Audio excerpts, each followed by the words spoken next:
Mais uma vez, Lula prefere se tratar num hospital privado de São Paulo, o Sírio-Libanês, provando sua falta de confiança em usar o SUS. O socialista milionário e hipócrita, que vive dizendo que o SUS é um serviço maravilhoso, até hoje não teve coragem de pisar num hospital público. Vamos revelar nesse vídeo o que está por trás do serviço público de saúde e da propaganda governamental sobre esse sistema falido e ineficiente. Este é o Visão Libertária, sua fonte de informações descentralizadas e distribuídas. Ajude a propagar as ideias de liberdade.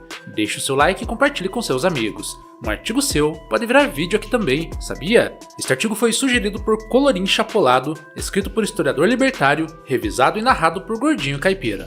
No final de abril, o presidente Lula precisou fazer alguns procedimentos no hospital, pois teve que retirar uma lesão de câncer de pele no couro cabeludo e também fazer uma infiltração no punho para tratar de uma tendinite no polegar da mão direita. O que deveria chamar a atenção do povo que acredita nesse homem até hoje é que ele nunca teve coragem de ficar na fila do SUS esperando atendimento. Lula sempre gastou sua fortuna em bons hospitais privados, como o famoso Hospital Sírio-Libanês. Foram 2 procedimentos médicos que ele precisou fazer no dia 24 de abril e recebeu alta no mesmo dia. De acordo com o médico Roberto Calil Filho, esses 2 procedimentos ocorreram sem nenhuma intercorrência, segundo Cristina Abdala, a dermatologista de Lula, que fez a retirada da lesão do couro cabeludo. Essa lesão se trata de um carcinoma basocelular, que é o tipo de câncer de pele mais comum, causada pela exposição crônica ao sol. O petista continua firme e forte, o que é uma péssima notícia para os brasileiros que querem viver num país melhor. A orientação que ele recebeu foi de apenas ficar em repouso no final de semana e tomar maiores cuidados em relação à exposição ao sol,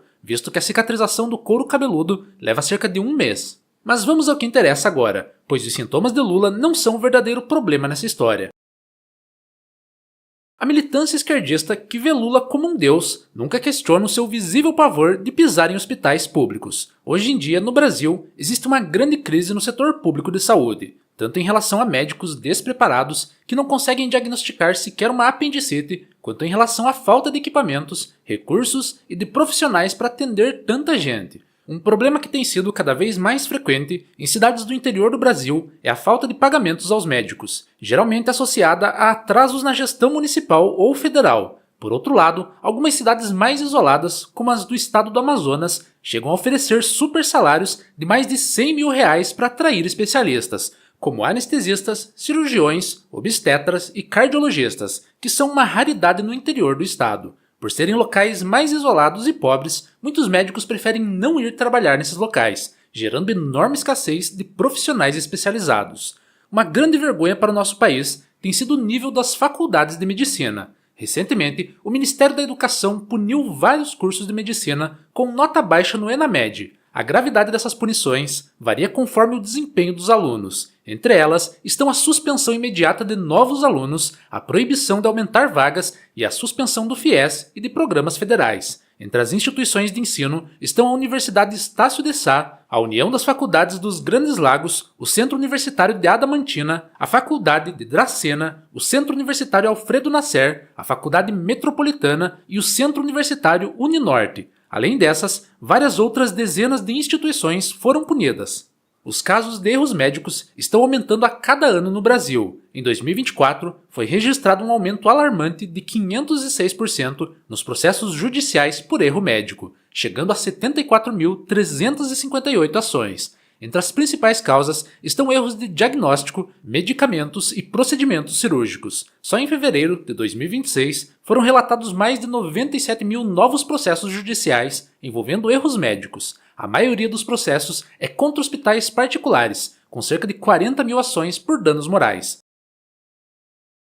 Em muitos casos, um erro cirúrgico ou medicação errada pode piorar drasticamente a saúde do paciente e até matá-lo. Esse cenário vergonhoso mostra a falência da formação de médicos no Brasil e das políticas públicas voltadas ao setor de saúde. O problema no nosso país e em vários outros, na verdade, é estrutural e tem a ver com os incentivos e as políticas que temos. As pessoas esquecem que saúde é um serviço como qualquer outro. Por isso, é importante olhar para esse problema através das lentes da ciência econômica.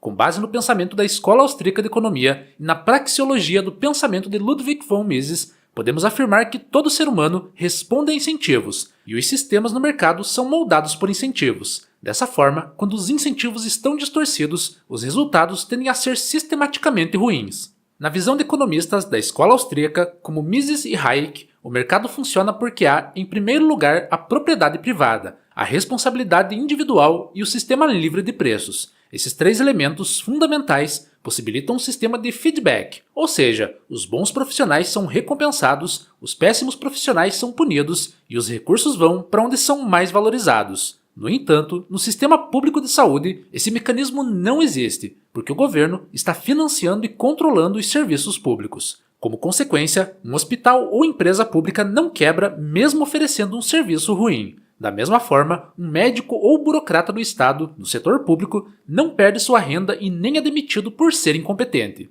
E um gestor público não sofre prejuízo direto por má administração. O que temos são os piores incentivos, pois o erro não gera punição proporcional e o acerto não gera recompensa equivalente. As leis da economia atuam em todos os países, e não há como negar que os monopólios e as empresas públicas são ineficientes em qualquer lugar do mundo.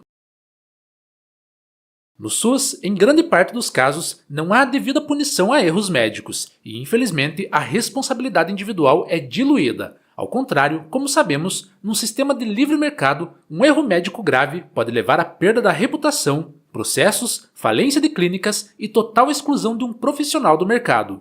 Por isso que seguradoras privadas exigem padrões mais altos de qualidade. No SUS, o custo do erro é socializado, pois ele é pago pela sociedade e não pelo agente causador. Além disso, os processos são lentos e raramente resultam em consequências proporcionais, como deveriam ser numa sociedade justa. Alguns médicos se sentem até mesmo livres para cometerem erros, e eles não têm uma preocupação real com o paciente. Por isso que muita gente reclama, e com razão, dos famosos médicos e enfermeiros do sistema público que nem sequer olham nos olhos do paciente. E não são poucos os casos de enfermeiros e médicos que debocham e até agridem os pacientes. O que existe é um problema estrutural que impossibilita a coordenação eficiente no setor público. Isso porque o cálculo econômico que existe no mercado é impossível sob um sistema socialista, que é o sistema das empresas e instituições estatais. Por isso que é tão difícil para burocratas e políticos saberem como alocar recursos de forma mais eficiente e medir o desperdício de forma precisa.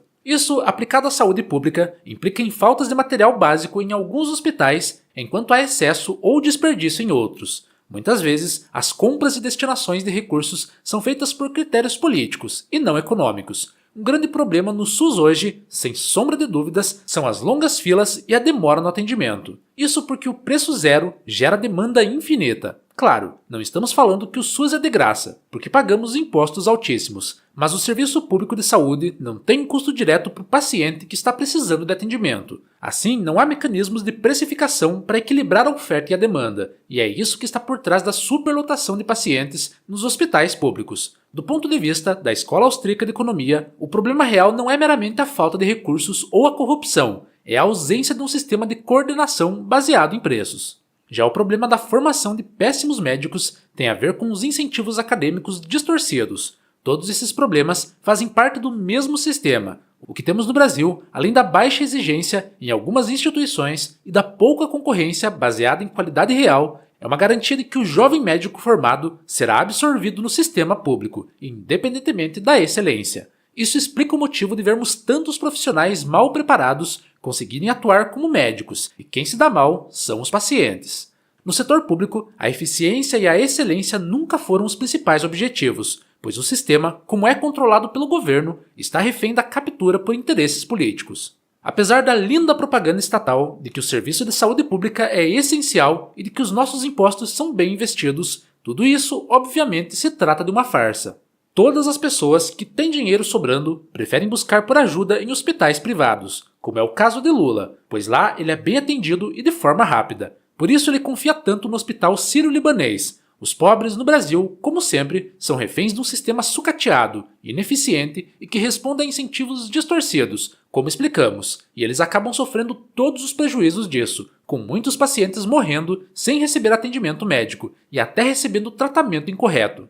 E não podemos negar que os médicos no setor público também sofrem, pois eles não têm os melhores insumos e equipamentos e têm um excesso de demanda para atender, ficando sobrecarregados. Esses mesmos médicos exaustos e até adoentados por um sistema sobrecarregado vão produzir menos e atender mal os pacientes, gerando um ciclo de problemas no setor público. Por isso que é importante compreender que altos gastos públicos não se traduzem em mais eficiência no setor, e que toda essa conversa de que é só o governo investir mais que vai melhorar é uma grande farsa. Esses problemas do serviço público explicam perfeitamente por que nenhum político, seja ele senador, deputado federal, prefeito, vereador, governador ou presidente, tem coragem de depender do SUS. Nenhum jogador de futebol, empresário ou artista milionário usa hospitais públicos. E muitas vezes são esses artistas e músicos hipócritas que adoram fazer o L e defender o PT que vivem gritando "Viva o SUS!", sendo que eles sabem que nunca irão depender desse sistema falido e ineficiente.